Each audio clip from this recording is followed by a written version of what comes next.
Welcome to Musings of an Earth Girl. I am your host, Laurel Bleadon-Maffei, and I'm so grateful for our time together. This podcast is designed to be a loving, sweet space where you can rest for a while. We'll be talking about snippets of life. We'll be talking about angels. We'll be talking about moments of inspiration that serve as catalysts to move our life forward. I'm so grateful for this time together. So sit back and get comfortable, and we'll see where this conversation takes us. Hi, beautiful friends. Laurel Bleadon-Maffei here, and welcome to this episode of Musings of an Earth Girl. So in this episode, I'm going to be sharing with you piece of prose that I wrote, a quote, if you will, from my own writing that wound up going viral. And it's one of the most popular quotes that I've ever shared of my own writing. So if you're new to the podcast, if we're just meeting, I am an angelic practitioner and an encourager of souls and a spiritual teacher. And my intention for this podcast is to create a loving, sacred space where we can come together and just be in light and love and goodness and lightness of spirit together. My favorite podcasts are the ones that keep me company when I'm going through my day. There's a podcast I love called Sleep With Me that I often listen to when I'm having trouble sleeping. And my favorite episodes are the ones that he does where he shares little glimpses of his life. And so this podcast is in that, is inspired by that, where it's a blessing to get to share little snippets of my journey with you in hopes that it inspires you. It keeps you company, whether you're going to work, whether you're getting ready for bed, whether you're going for a walk. I just want to be a friendly, loving voice in the world that is here for you when you need it. So today is quite a journey we're going to go on. So the quote that I was referencing in the last podcast, I wrote many years ago, and this is what it says. I found my heart upon a mountain that I did not know I could climb. And I wonder how many other pieces of myself are secreted away in places that I judge I cannot go. When I published this quote on Facebook, I paired it with a beautiful image of a woman who was hiking up a mountain.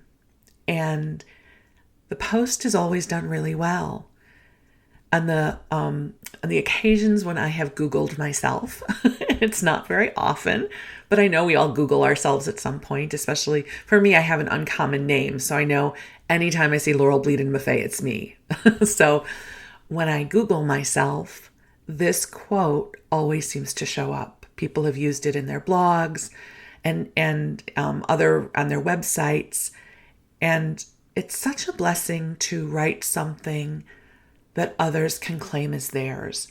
Just like there's quotes that changed my life, it is such a blessing to know that some words that I have cobbled together during a moment of my life touches someone else's heart. I mean, what a gorgeous thing, right? It goes back to one of the first quotes I shared in the last podcast, which was to know that one life has breathed easier because you have lived. This is to succeed. So that anything I've ever written or said, if it ripples into the world and gives somebody even a second of a deeper breath, is such a blessing. So I want to share with you the origins of this piece of prose that I wrote. And it's going to be a little bit of a long story, so get a cup of tea, get comfortable, and I'll share it with you. So we're going to start in my early years. I have almost always been in a large-sized body. The first time I became aware of my size as being different than the size of other people was in kindergarten.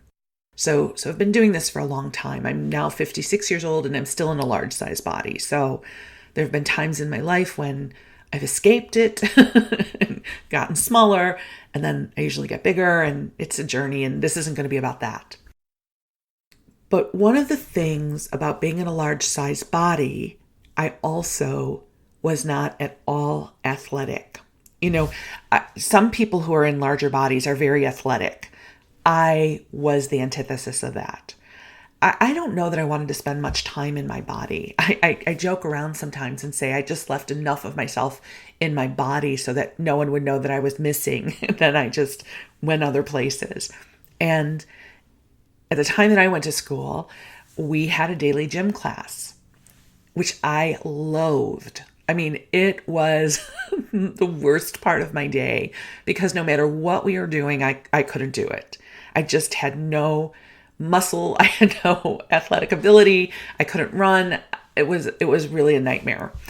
And I remember we used to do these, at the time they were the president's physical fitness tests, and we would all do them together. And they were a bunch of different tests. We had to do pull-ups, we had to do push-ups, and there was this rope that dangled from the ceiling of the gym that we would have to climb, and you were supposed to be able to get to the top of the rope. Well, here I am in this pudgy body with no upper body strength. And there was no way aerodynamically that I was going anywhere up that rope. But every freaking year, they would make me try in front of all the other kids. And I would go nowhere. I mean, listen, I knew I was going nowhere. The other kids knew I was going nowhere. The teachers knew I was going nowhere. And yet, they would put me on this rope and make me struggle. That's how it felt. And so I've had a really difficult relationship with this idea of exercise. It's never been my friend. There have been times in my life that I would go to the gym and remember the whole Jane Fonda aerobics thing. There have been times when I was in better shape than others, but I really have had a struggle with this idea that there is some way that I can move my body that would be healthy and graceful. Okay, so now you're caught up.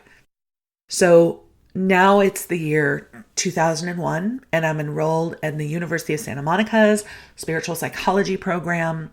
And in year 2 of USM, you are supposed to pick a heartfelt project. And it's supposed to be a project that feels kind of big and feels kind of intimidating. And we're going to take the next 9 months together as a class, and we're all going to go into these projects and immerse ourselves and see what's possible to create. So it's a little bit of co-creation. It's a lot of co-creation, actually, that we pick this project and we co-create with the universe, with spirit, with God, with our higher self, to see what is possible through our lives. So as soon as I knew this, I knew that my project was going to be about my body because it had been the thing I had never been able to conquer. Like I'd been in years of therapy. I'd done everything, and this was still my biggest mystery. And in my mind, my project was going to be about releasing weight because everything is always about releasing weight. And it was also going to be about coming into a way of loving my body, which I really didn't know was possible unless it was thin. I could love my body if it was thinner. I didn't know how I could love my body if it wasn't thinner. I know this is probably resonating with a lot of you because body stuff tends to be one of our biggest teachers. So as a component for my project, I knew that I would somehow have to bring exercise into it, which I hated and I loathed and I was scared of. And there was a classmate of mine. His name is Darren. And Darren is this bright, shiny person. He is one of the most positive, optimistic, light-hearted people you ever want to meet. He's a go-getter, and he was a personal trainer at the time. And I thought, if anyone is going to help me with this, it's going to be Darren. And so I invited him out to breakfast to ask him if he would be my personal trainer for my second year project. And he said yes. Of course he said yes because he's Darren and he's a bright ray of light. And as we were getting ready to wrap up our breakfast, I said, well, okay, this is going to be great. And what if we start in a couple weeks? We start our second year in October, and now it's September at this point. So I'm going to just kind of take the month to process because, processing is always a great way to bypass what I don't want to do. come on, Laurel, you need to go do so-and-so. Okay, yeah, let me just work my process around that for a little while. It's a great way to buy some time. So I said to Darren, I said, I'm going to start, probably when we start back at school. And he looks at me and he goes, what are you doing tomorrow? I said, no, not tomorrow. We'll start in a couple weeks. And he says, no, no, no. What are you doing tomorrow? And he said it in such a way that there was no way I could say I was busy. And so I was like, oh, you know what? I hate you. I hate you a lot. And okay, what are we going to do tomorrow? And so I met him at the gym. And I have to say something else, especially if you don't know me very well. I am so stubborn. My sun sign is that I'm a Taurus, which is representative of the bull. And I am as stubborn as a bull. You cannot get me to move if I don't want to move. You can't get me to move emotionally, mentally, or physically if that's not my idea. My husband always says, because my husband, he's like the Laurel whisperer. He knows how to get me where I need to go. And he always says that his secret for getting me to move if I don't want to move is to wait in the tall grass and whisper into my ear until I think it's my own idea, which is true. And another person who could get me moving when I didn't want to move was Darren. So kudos to him. I don't know how he did it. So here we were the next day and we were at the gym. And, on the road of healing and transformation, it is not a straight line and it is not pretty.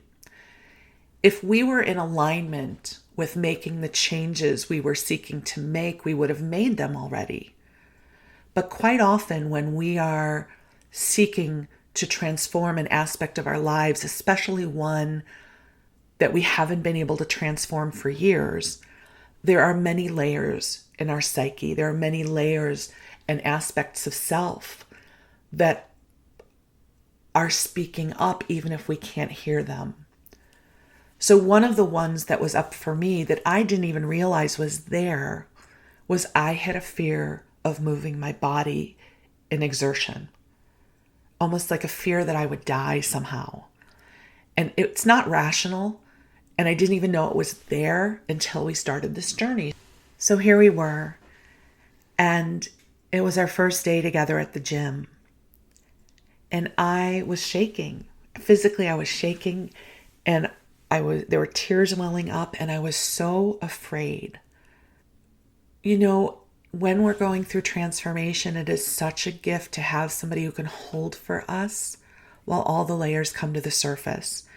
And I was so grateful because Darren was one of those people for me. He met me where I was, he held space for my tears, and then he made me do the work.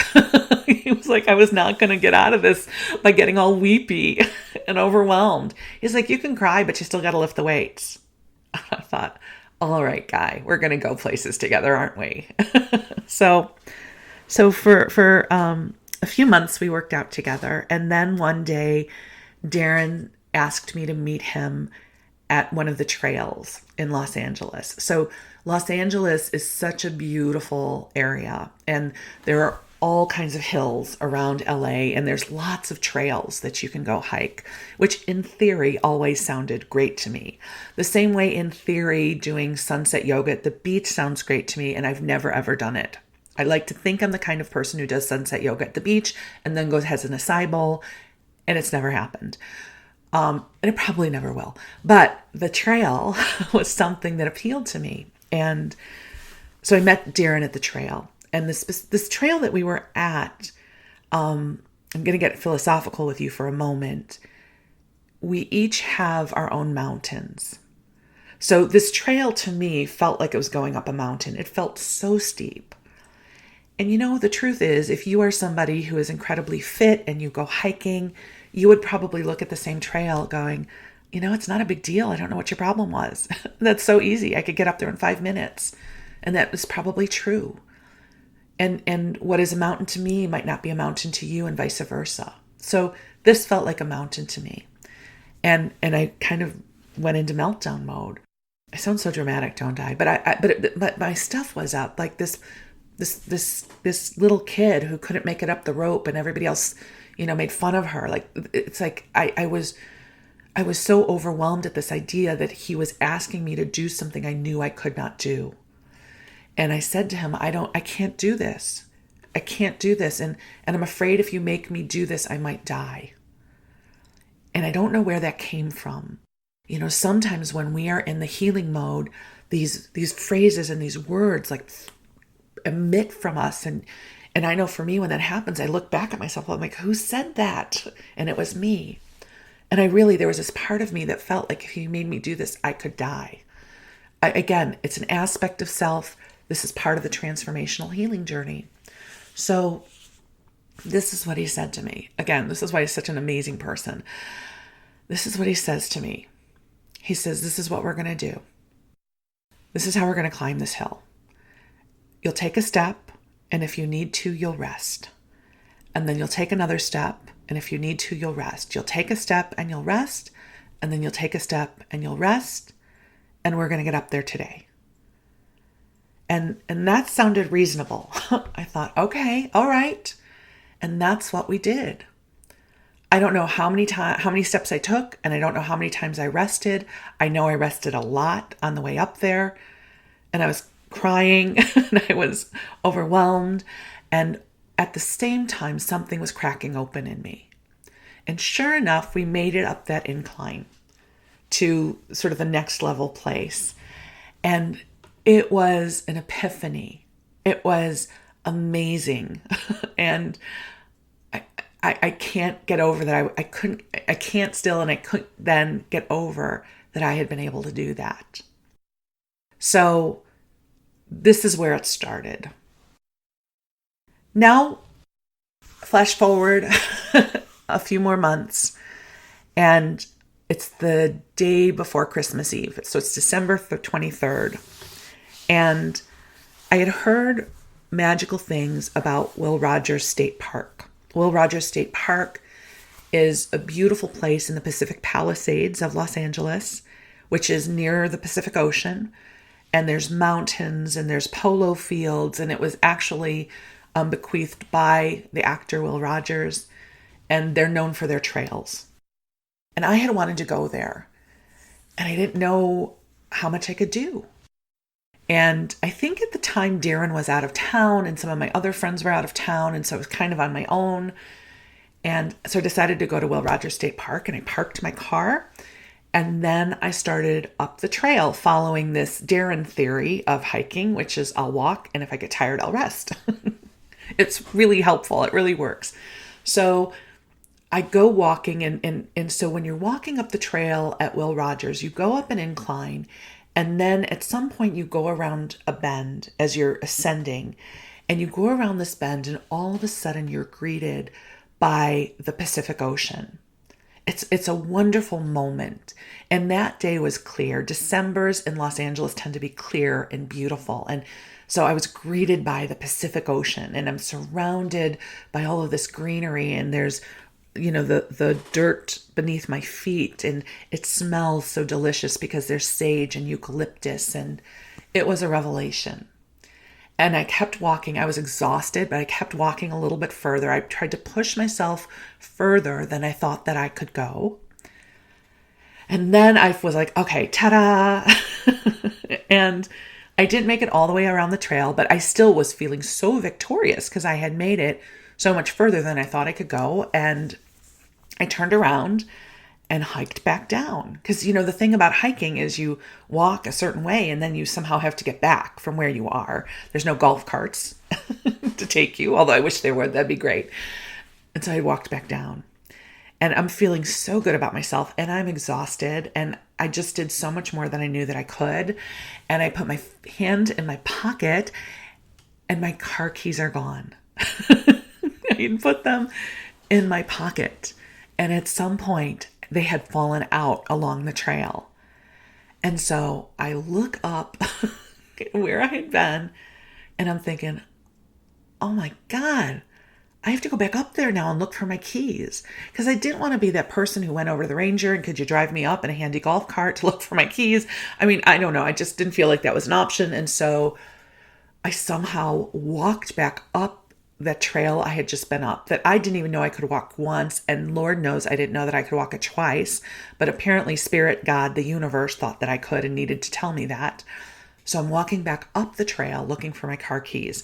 And as people are coming down the trail, as I'm passing them, I ask them, I tell them, I lost my car keys. My name is Laurel. If you find them, please give them to the ranger station.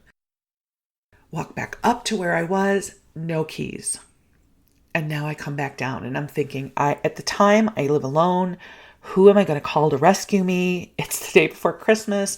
So many people I know are out of town. Who's going to be able to get to my apartment and get my spare key and bring it over to Pacific Palisades? And I'm thinking, God, just get my keys. I don't know where my keys are, but I know that you know, and let's get this working. And sure enough, I get down and I go up to the ranger and he goes to me, he goes, "Are you Laurel?" And I said, "Oh God, that means you have my keys. You have my keys. Don't you have my keys?" And he said, I do have your keys. And it turns out that this lovely couple with a cute little dog had found my keys and given them to him. So happy reunion with my keys. And now I can get in my car. So that was my first date with Will Rogers State Park. And what wound up happening is this wound up becoming one of my favorite places on the planet. I wound up going there about 3 times a week, and it's a 2-mile loop. There are other trails you can take, but the trail that I would take was a 2-mile loop. You would go up the steep incline, and then you would walk around the bend, and you'd see the Pacific Ocean. And there was a little secret trail that if you knew to take it, there would be a bench you could sit on and look out over the ocean, and no one knew you were there, which was super cool. I loved that. Then if you kept going, you would go around this part of the hill, the mountain, and then there was another trail you could take that would take you up to the top that I believe they called Observation Point. And up at the top, there was a picnic table. I called it the top of the world. Now, it was only the top of Will Rogers State Park, and not really even that because there are places higher than that, but that was my top of the world. And there were times that Darren would meet me at 5 a.m. in the morning, and we would go in the darkness walking around this trail together as the world woke up. And it was so beautiful. I don't know that I would have had the courage to go there in the dark by myself if it wasn't for him. And we would walk together, and sometimes we would be there for the sunrise, and we would talk about life, and we would set seeds of intentions for our futures. And it became my church, my temple. It became my sanctuary. And so as I would walk this trail, if I was with Darren, we would talk and we would laugh and we would share our affirmations and intentions and dreams. So it was a wonderful way of processing into this transformation we were each going through in our own way, because we were classmates together. And if I was on my own, I would hike this trail and I would talk to God. I would talk to the angels. I would talk to myself. I would talk to my higher self. I would contemplate. And over that year, I lost track of how many times I went there, because I really was going about 3 times a week. And it changed me. I discovered myself there. I would hike up to Observation Point, or what I called the top of the world. And I always carried with me a carrier for my water bottle. And I had Kleenex because I would almost always be crying at some point on the trail because something would come up for me. So I left many tears upon that trail, and a pen and a piece of paper. So I would get to the top of the picnic table and I would write, and I never knew what would come through me. But it was my time with God, and it was my time with my heart, surrounded by these beautiful mountains. And I still can smell the trail. There were sage bushes there, and I would go up to, there's this one bush that I loved, and I would say, "Can I please have some of your leaves today?" And the bush would sometimes say, "Yes, but only a few." We would have this conversation. And then I would crunch up the leaves and smell it all the way up. I mean, the pockets of my sweatshirt that I used to wear hiking were always filled with pine needles and sage and bird feathers and rocks that I would find as I walked around the trail. So that trail really gave birth to me. That was what gave birth to me. In addition to all the work that I did at USM, that trail, those mountains, those trees, the flowers, the plants, the dirt, the rocks, they gave birth to me. And I discovered the authentic self within me that I didn't know was there. It was an extraordinary experience. And it was during one of those hikes that these words came to me, because it was my absolute truth. I wasn't just being poetic and metaphoric. It was literal. And these were the words: I found my heart upon a mountain I did not know I could climb. I didn't know I could climb this mountain, and I didn't know I could find my heart here, and I didn't know that this mountain would give birth to me, and I didn't know this was possible for my life. I found my heart upon a mountain I did not know I could climb, and I wonder how many other pieces of myself are secreted away in places I judge I cannot go. And you know what, my friends? We all have places we judge we cannot go. We all have these illusions of limitations. And maybe they're true, but I sense a lot of them are not, right? If you have this dream of writing books, and there's this part of you that is still traumatized by English class when someone told you that you're a terrible writer, and maybe you have dyslexia, so what's the point of even trying to be a writer? And so somewhere you have internalized defeat, when in truth you might be one of the most extraordinary writers. We establish a narrative about ourselves and about our lives. And that narrative says, this is who you are. Yeah, this is who you are. This is what you're here to do. This is what you're good at. This is what people expect from you. And we are so much more than that. We are so much more than we know.